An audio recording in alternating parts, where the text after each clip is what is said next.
When acts of kindness remain hidden for decades, their revelation can be more powerful than the original gesture. What you're about to discover is the most extraordinary circle of gratitude in entertainment history. A story that proves how one moment of human decency can echo across generations and return in ways that no one could have predicted. This isn't just about saving a life. This is about how secret generosity creates connections that transcend time, race, and circumstance to fulfill destinies that seem almost miraculous. Subscribe now for more incredible stories where hidden kindness created extraordinary consequences. These tales of secret generosity and unexpected returns will restore your faith in human goodness. What happens when a night janitor's split-second decision saves a superstar's life, then triggers a chain of secret generosity that circles back 30 years later in the most impossible way? On August 15, 1958, Eugene Washington was mopping floors at the Copacabana nightclub when he found Sammy Davis Jr. unconscious backstage and saved his career. 30 years later, Eugene's son would save Sammy's life in return, and neither man knew about their father's connection until the moment everything came full circle. This is the extraordinary true story of how kindness creates destiny. August 15, 1958, 3:47 a.m. The Copacabana nightclub in New York City was winding down from another spectacular evening.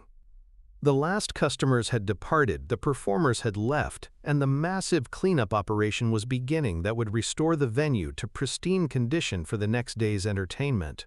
Eugene Washington, a 34-year-old night janitor, was working his way through the backstage areas where performers prepared for their shows. At 5 feet 8 inches and 160 pounds, Eugene was a slight man with gentle eyes and hands that showed the wear of honest work. But his presence commanded respect among the Copacabana staff, who knew him as reliable, kind, and completely trustworthy. Eugene had been working at the Copa for 6 years, arriving each night at midnight and finishing his shift at 8 a.m.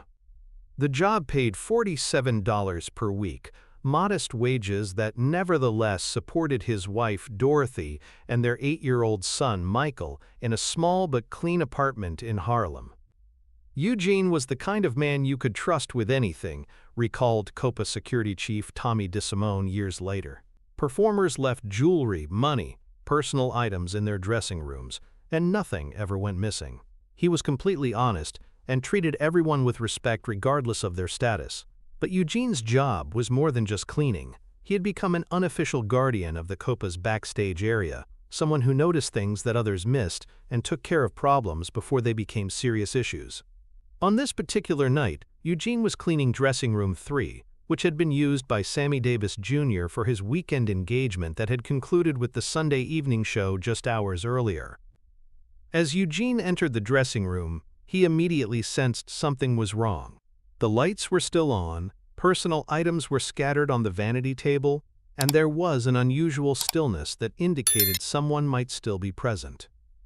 "Mr. Davis?" Eugene called softly, not wanting to startle anyone who might legitimately be in the room. When he received no response, Eugene moved deeper into the dressing room and discovered Sammy Davis Jr. collapsed on the floor behind the costume rack, unconscious and barely breathing. Eugene's first instinct was panic. Finding an unconscious celebrity created both personal concern for another human being and professional anxiety about being blamed for whatever had happened. But Eugene's character overrode his fears. Instead of running for help or trying to cover up the situation, he immediately knelt beside Sammy to assess his condition using basic first aid knowledge he had acquired during his Army service in World War II. Sammy's pulse was weak and irregular, his breathing was shallow, and his skin was cold and clammy, classic symptoms of cardiac distress that Eugene recognized from his military experience treating wounded soldiers. "I knew Mr. Davis needed help immediately," Eugene recalled years later. "But I also knew that if I left to get help, he might not survive the time it would take to find someone and bring them back." Eugene made a crucial decision that probably saved Sammy's life. Instead of leaving to get help, he began cardiopulmonary resuscitation, using techniques he had learned in the Army, while simultaneously shouting for assistance from anyone who might hear him. For nearly 10 minutes, Eugene worked alone to maintain Sammy's breathing and circulation, providing life support that kept him alive until paramedics could arrive and transport him to Mount Sinai Hospital. The diagnosis was severe cardiac episode brought on by exhaustion, stress, and the accumulated physical toll of Sammy's intensive performance schedule, combined with ongoing anxiety about racial tensions and career pressures. Mr. Davis had been pushing himself beyond normal human limits for months, explained Dr. Robert Stein, the cardiologist who treated Sammy. His body simply shut down, and without immediate intervention, he probably wouldn't have survived. When Sammy regained consciousness at Mount Sinai Hospital 12 hours later, his first question was about the person who had found him and provided emergency care. The hospital told him that a Copa janitor had found him and kept him alive until paramedics arrived, recalled Sammy's manager Jess Rand. Sammy immediately wanted to thank the man personally and find out how he could repay him for saving his life. But when Sammy contacted the Copacabana to arrange a meeting with Eugene Washington, he discovered that Eugene had specifically requested anonymity and wanted no recognition or reward for his actions. Eugene told the Copa management that he had just done what any decent person would do, remembered Tommy DeSimone. He didn't want money, publicity, or special treatment. He just wanted to continue doing his job and taking care of his family. Sammy was frustrated by Eugene's refusal to accept recognition, but he was also deeply moved by the janitor's humility and genuine character. Most people who save a celebrity's life would want something in return, Sammy reflected years later, but this man asked for nothing except privacy. That told me everything I needed to know about his character. Unable to thank Eugene directly, Sammy decided to help him indirectly through anonymous assistance that Eugene would never be able to trace back to its source. Working through intermediaries and using carefully laundered financial arrangements, Sammy established what amounted to a secret scholarship fund that would pay for Eugene's son Michael to attend the best schools available, with all expenses covered and the source of funding completely hidden. Sammy was obsessive about keeping his involvement secret, recalled attorney Sidney Korshak, who helped arrange the anonymous funding. He didn't want gratitude or recognition. He wanted to repay genuine kindness with genuine help, and he understood that Eugene's dignity required that the assistance appear to come from somewhere else. The scholarship began when Michael Washington was 12 years old and continued through high school, college, and medical school, with the funding source identified only as the Urban Education Foundation, a legitimate charity that Sammy secretly supported but that appeared to have no connection to him personally. Michael Washington proved to be an exceptional student whose academic achievements justified the extensive educational investment.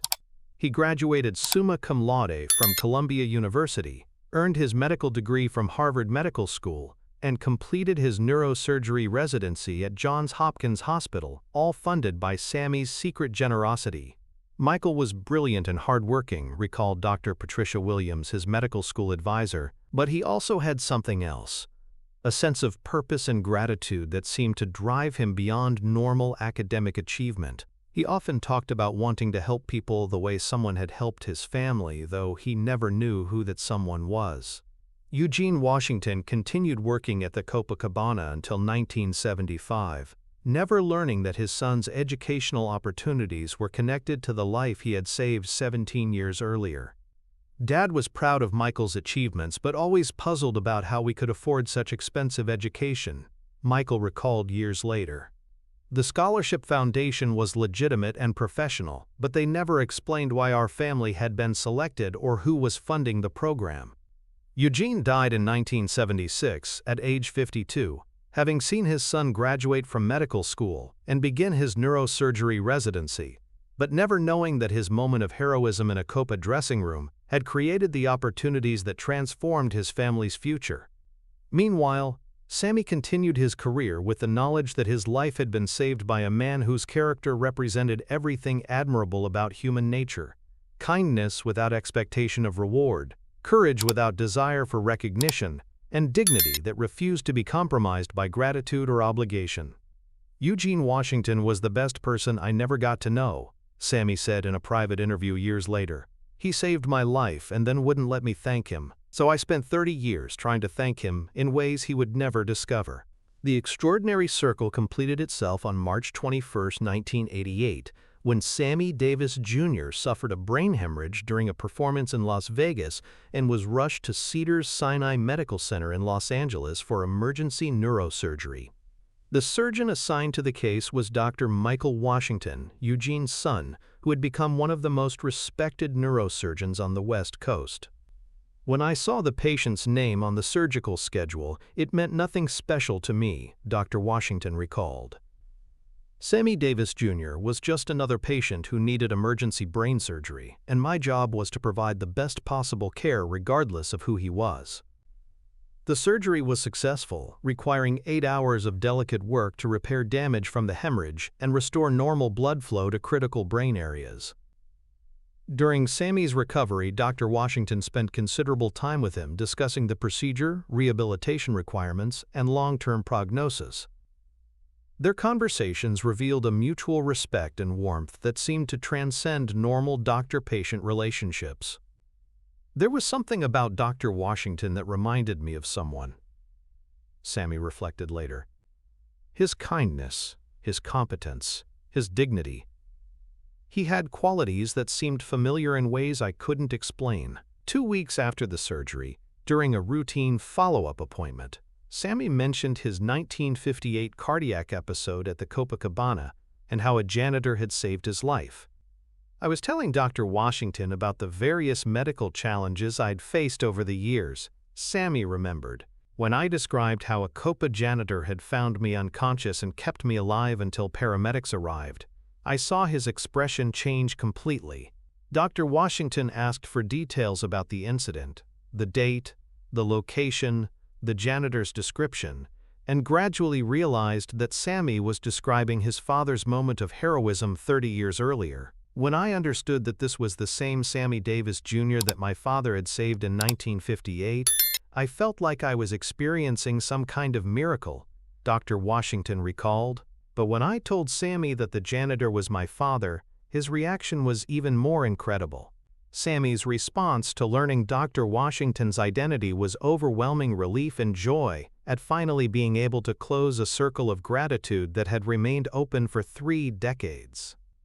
I started crying right there in the hospital room, Sammy admitted. After 30 years, I was finally able to thank Eugene Washington's family for saving my life, and I was able to do it through his son who had just saved my life again. The conversation that followed revealed the full scope of Sammy's secret generosity and explained the mysterious scholarship funding that had transformed Michael Washington's educational opportunities.